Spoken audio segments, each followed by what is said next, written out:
For the latest in strategic affairs, subscribe to our YouTube channel. Click the bell icon for updates. There was something special to this ceremony in Dharamshala late last month. An 8-year-old boy of Mongolian origin, anointed by the Dalai Lama as the reincarnation of Khalka Jetsun Dhampa Rinpoche of the Jonang Monastery in Shimla. The sect is relatively less known or prominent in Tibet's Mahayana tradition. It is responsible for the rituals associated with the Kal Chakra ceremony held every 4 years, and also the Dalai Lama's own personal prayer rituals.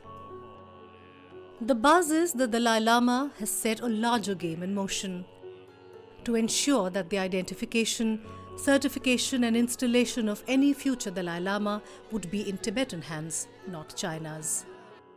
Lamas of the Jonang sect could be among the panel involved in the search for the next Dalai Lama.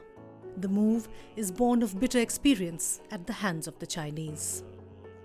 Last week, Pen Patsering, the current Sikyong or Prime Minister of the Tibetan government in exile in Dharamshala, addressed the United States Congress for the first time via video link, warning that Tibet is dying a slow death. Tsering also touched on the massive surveillance system that China has put in place in Tibet to monitor public activity. The exiled Tibetans are hopeful that the United States could step in and help.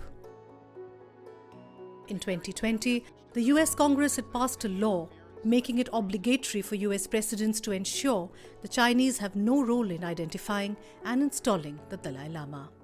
The size of the Tibetan diaspora in the United States has been growing, with many young Tibetans moving there in hopes of a better life.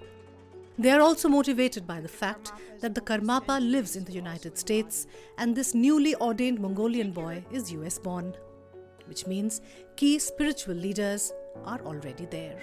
If this trend continues, the politics centered around the Tibetan exiled community in India may shift to the US, where access to power centers may be easier, and the chance to effect some change in China's hold over Tibet. At least, that's the hope. This was a special report by Strat News Global.